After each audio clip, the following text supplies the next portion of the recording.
Hola chicos del Instituto EPAMET, del curso de Electrónica de Potencia. En esta ocasión solo por esta ocasión vamos a resolver el cuestionario que les he dejado. Lo he revisado para las personas que lo han hecho.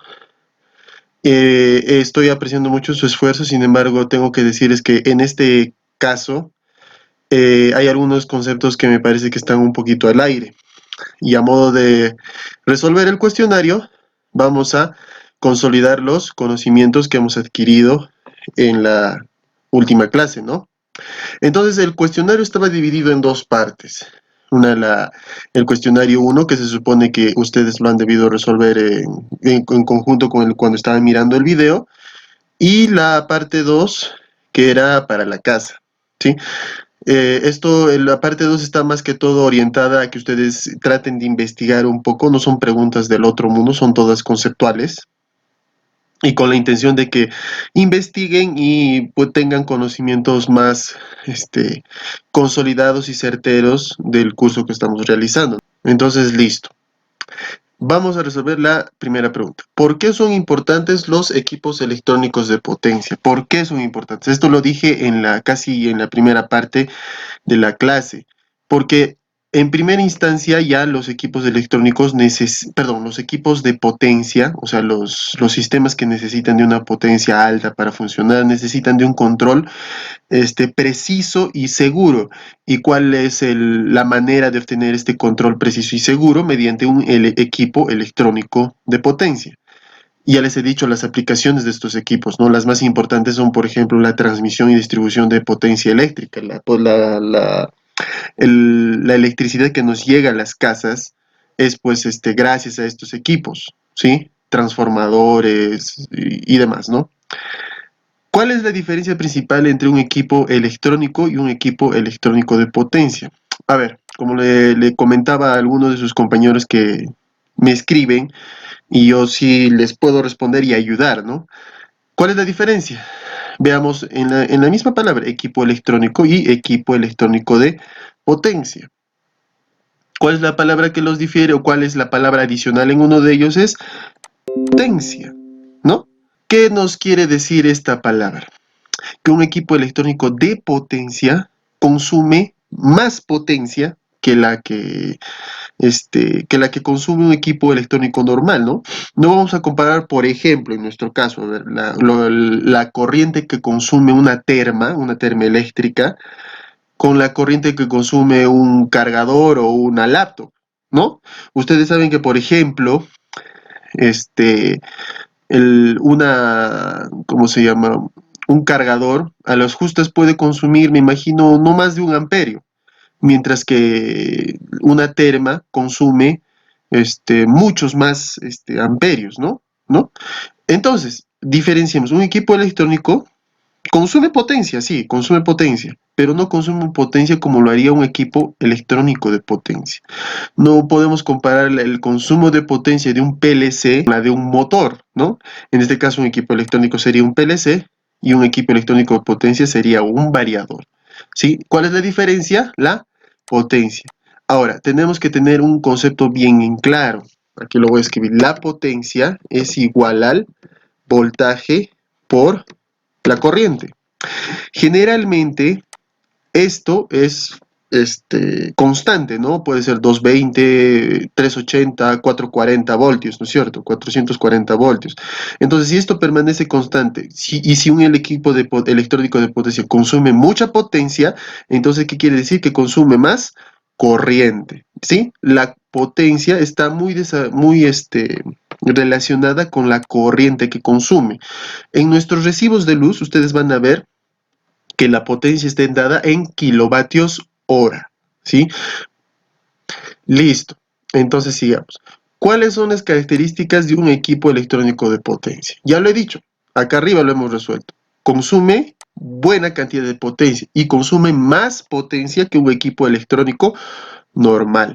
Un equipo electrónico normal puede ser, por ejemplo, una pantalla HMI, un PLC, tu laptop o los equipos que ustedes tienen en su casa, ¿no? Pero por el contrario, un equipo electrónico de potencia, como puede ser un motor o un transformador, consume mucha más potencia, ¿sí? Listo. ¿Por qué se le considera el variador como un equipo electrónico de potencia? Tenemos que ver qué cosa en primera instancia controla un variador, que controla motores, ¿no? ¿Y qué les he dicho? Los motores son equipos que consumen alta corriente. Si consumen alta corriente, entonces consumen buena cantidad de potencia.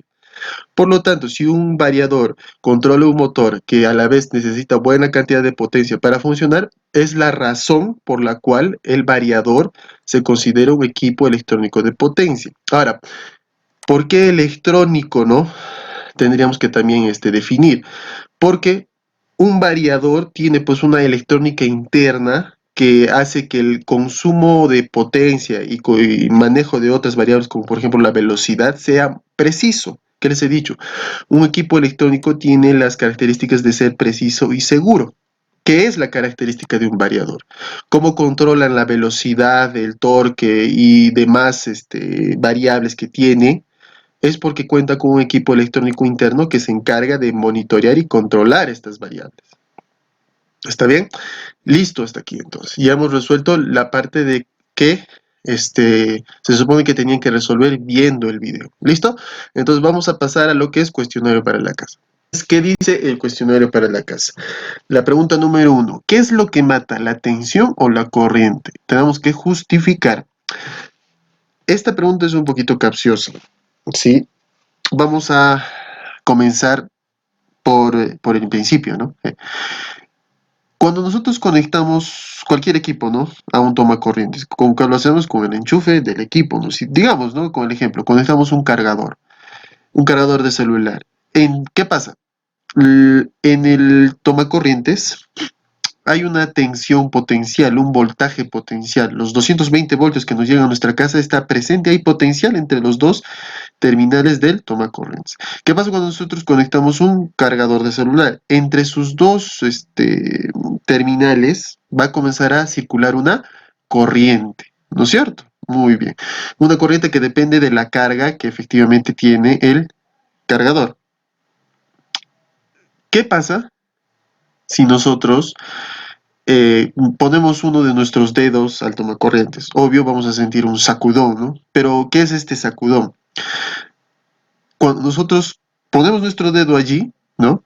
O ponemos digamos, un desarmador y de ahí nosotros tocamos el desarmador, a través de nuestro cuerpo va a comenzar a circular una corriente. Esa corriente es la que te da el sacudón. Ahora, veamos. Cuando a nosotros nos cae un rayo, ¿qué es lo que pasa por nuestro cuerpo?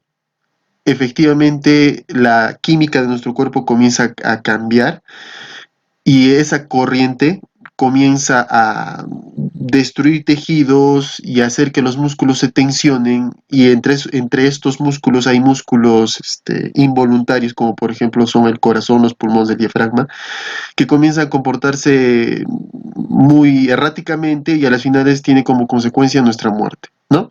Eso lo mismo pasa por ejemplo con tensiones muy altas. ¿Qué pasa? Si digamos una barra, ¿no? Está conectada o un tablero está mal aterrado y tiene pues tensión potencial ahí. Nosotros lo tocamos y ¿qué es lo que hace nuestro cuerpo? Contrae los músculos y nos pegamos, ¿no? Es lo que pasa. Te pegas y o si por más que tú quieras no te puedes soltar porque tus músculos están tan tensionados por la corriente que está pasando por tu cuerpo que efectivamente al no poder soltarte, esta corriente sigue pasando por tu cuerpo y comienza a deteriorar los demás músculos como el corazón y mueres, ¿sí? Entonces, teniendo este ejemplo, ¿qué es lo que mata? La corriente que pasa por tu cuerpo. Pero acá hay un pequeño detalle. ¿Qué es lo que causa esta corriente? Es la tensión, ¿no es así? Para que haya una corriente, siempre tiene que haber una tensión potencial. Para que pase una corriente por tu cuerpo o por algún circuito o por alguna parte, siempre tiene que haber una tensión potencial que haga que esos electrones, que son la corriente, que haga que esa corriente se mueva a través del conductor.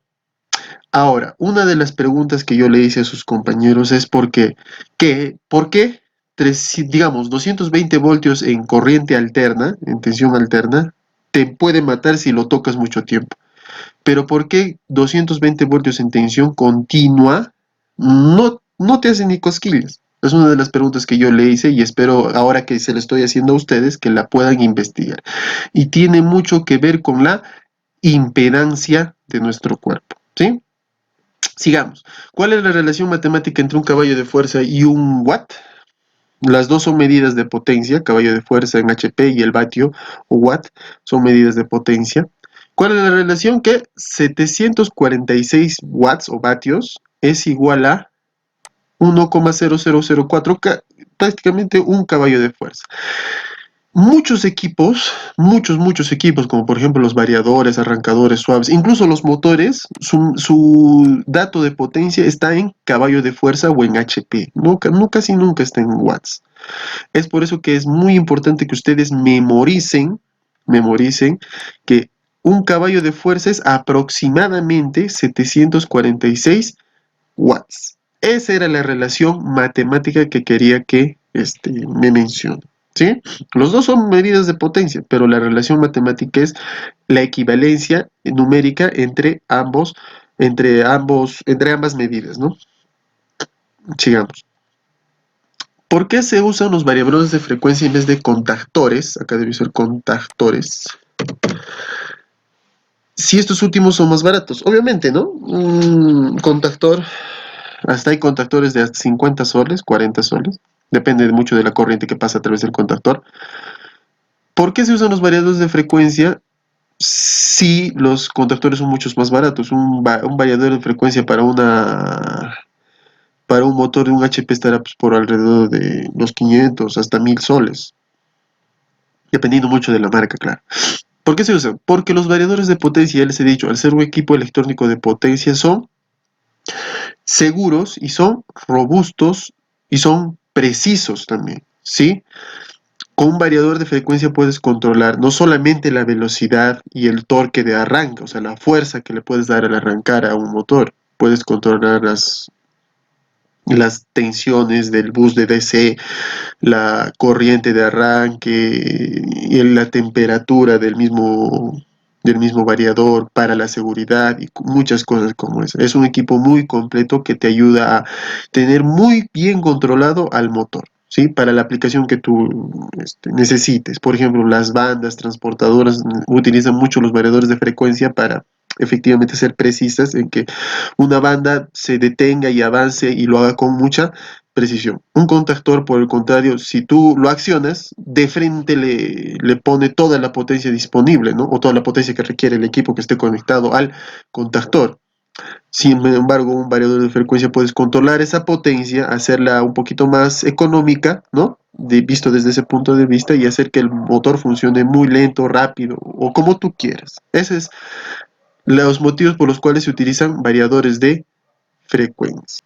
Y la última pregunta entonces, ¿qué es un arrancador suave? Un arrancador suave es un dispositivo que se encarga de solamente arrancar de manera segura un motor.